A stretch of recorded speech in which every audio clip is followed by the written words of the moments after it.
In March of 2017, a study was published addressing changes in youth gender ideology, showing a trend towards traditionalism. A few months later, another professor came out saying that Generation Z is more conservative than millennials. Now, a lot of people on the right, they believe this because it favors their ideology. Some people are suggesting that these are just a couple studies and they might not actually be representative of all millennials or what the future actually holds, because you have to take into consideration much more than just one study or a handful of professors. But now we have another survey coming out from Reuters, this time an exclusive story, that the Democrats are losing support with millennials and the Republicans are gaining support. So if there is a trend towards traditionalism or conservatism, what is causing this? And does this mean that the next generation is going to be less progressive?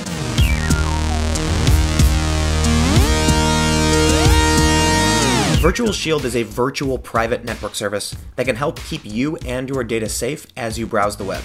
Whether it's a hacker, big business, or government actor, your data can be stolen and spied on. With Virtual Shield, you can protect your privacy and add a simple layer of defense to your internet browsing. Go to virtualshield.com/Timcast and use the promo code TIMCAST to get 20% off and no payments for 30 days. For those that are interested, I've included the link to Virtual Shield below. A paper from David Cotter, professor of sociology at Union College, and Joanna Pepin, doctoral candidate at the University of Maryland, said, "Trending towards traditionalism, changes in youth's gender ideology." This is a briefing paper prepared for the Council on Contemporary Families by Joanna R. Pepin, Department of Sociology, University of Maryland, and David A. Cotter, Professor of Sociology at Union College. It starts with the overview. We often think that each generation becomes more modern, egalitarian, and tolerant than the last. And frequently this is correct, as it generally has been with changing attitudes about gender, work, and family. Recently, though, our research has shown a surprising twist to that pattern. Looking at a survey that for nearly 40 years has asked high school seniors a series of questions about how men and women should be treated at work, what responsibilities at home should look like, and whether mothers' employment harms their children. We see that on some of those questions, the answers have indeed continued to become more egalitarian. But on others, what had been a trend towards equality stopped or even reversed in the mid-1990s. In 1976, 82% of high school seniors already agreed or strongly agreed that women should be considered as seriously as men for jobs as executives or politicians. By 1994, that had risen to 91%, a high that was sustained for the next 2 decades. Similarly, in 1976, 76% agreed that a woman should have exactly the same job opportunities as a man. This rose to 89% in 1994 and has remained stable through 2014. Essentially, starting in the mid-1970s, youth's attitudes became more egalitarian and plateaued at a high level of egalitarianism since the mid-1990s. But a very different and surprising trend is evident in attitudes about gender dynamics in families. After becoming more egalitarian for almost 20 years, high school seniors thinking about a husband's authority and divisions of labor at home has since become substantially more traditional. In 1976, when they were asked whether it is usually better for everyone involved if the man is the achiever outside the home and the woman takes care of the home and family, fewer than 30% of high school seniors disagreed. By 1994, disagreement with the claim that the male breadwinner, female homemaker family is the best household arrangement has almost doubled, rising to 58%. By 2014, however, it had fallen back to 42%, a decline of 16 percentage points since its peak in 1994. Keep in mind, this is just one study, but this is a study used by a lot of people to make the claim that yes, young people are becoming more traditional, are becoming more conservative.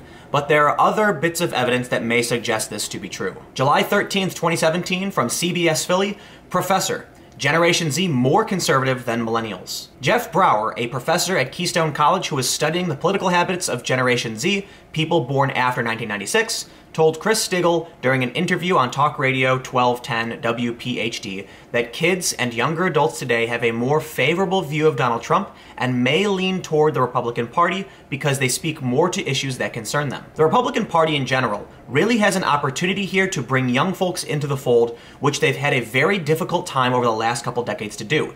They can do it early. Usually, Republicans attract folks as they get older. But if Republicans can play their cards right, Gen Z is primed to go into and embrace the Republican Party. When I was at the Berkeley free speech event last year, many of the Trump supporters parroted these statements, saying that they genuinely believed Gen Z is the most conservative generation since World War II, and they thought that younger generations were trending toward traditionalism.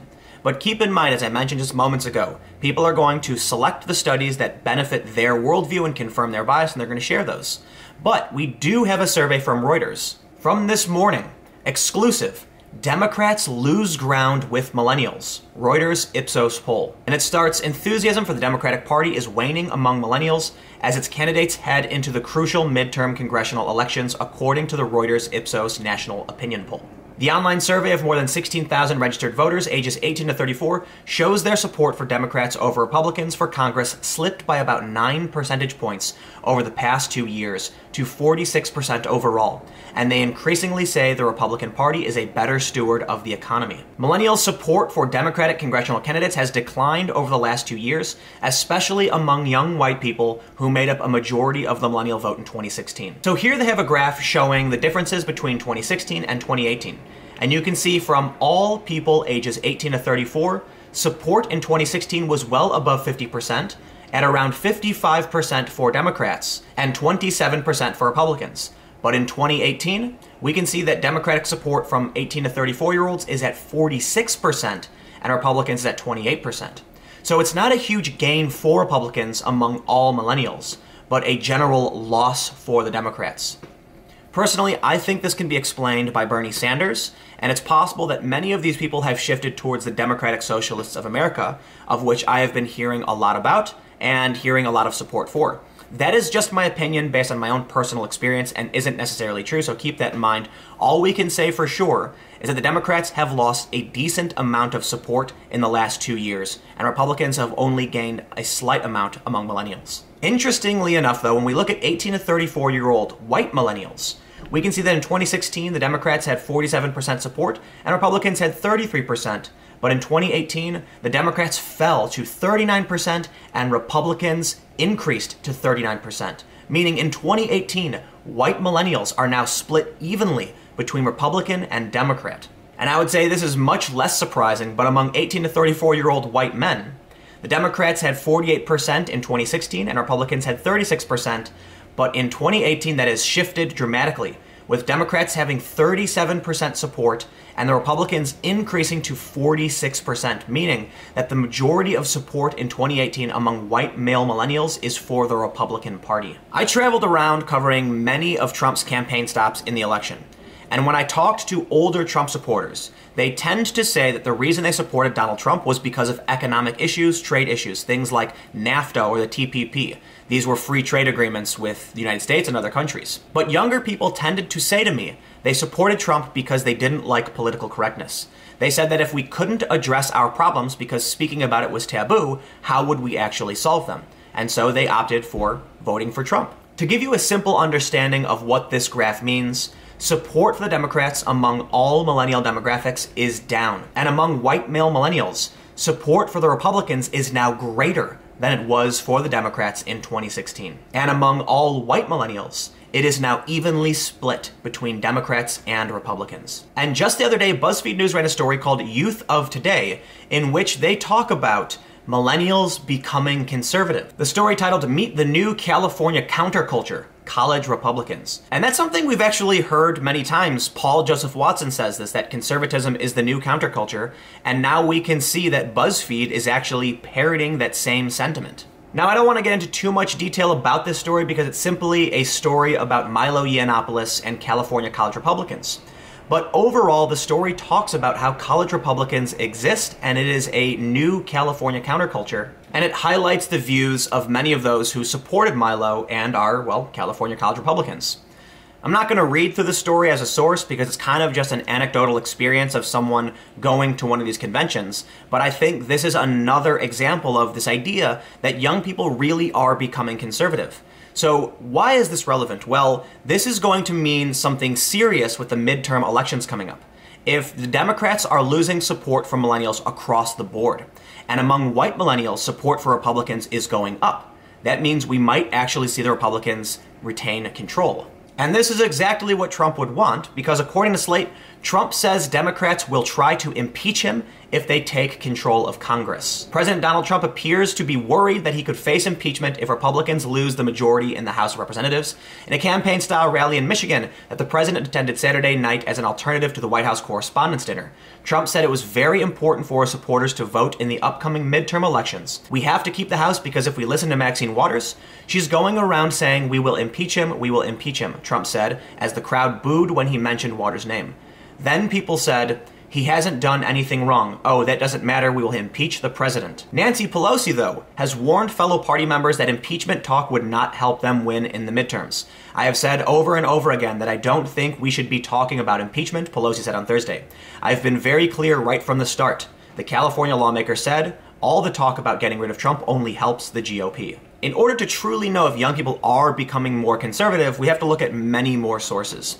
But when Reuters puts out a survey that says, according to Reuters and Ipsos, they are seeing a trend towards the Republican Party, I think, in my opinion, it is fair to place that bet that we are seeing young people become more traditional and become more conservative. Now, if you were to ask me why this is happening, I would say there's a few reasons. The GOP kind of changed with Donald Trump. In the 90s and 2000s, they were against gay marriage. There were a lot of positions that were more focused on religion. And Donald Trump at the RNC actually got the Republicans to cheer for the LGBT community, thus showing that the GOP became more socially liberal than it had been in the past. And in my opinion, that's going to attract young people who are more tolerant or more socially liberal. That and the idea of political correctness, there are a lot of young people who just don't like it, as I mentioned earlier. But why the Democrats are losing support is simple. What they did to Bernie Sanders has angered a ton of people who used to be on the left. Most notably is Cassandra Fairbanks, who is a well-known Trump-supporting personality. She used to be a die-hard Bernie supporter, and now she has moved towards the right. She is a millennial who is now supporting the Republican Party. And then why I think the Democrats are losing support outside of what the Republicans are gaining is simple. The Democratic Socialists of America, where many Bernie Sanders supporters have gone after the DNC pulled their shenanigans. So it'll be interesting to see what happens with the midterm elections. But one thing I think is fair to say is that young people are becoming more conservative and the Democrats are losing support. At least that's what Reuters tells us, and we do have these other studies. So let me know what you think in the comments below and we'll keep the conversation going. Do you trust these studies, or do you think it is just selective confirmation bias, that people who are conservative are choosing to look at these specific studies to support their own worldview, or is it real? Again, comment below, we'll keep the conversation going. You can follow me on Twitter at Timcast. Stay tuned, new videos every day at 4 p.m. Thank you all so much for watching, and I will see you all tomorrow.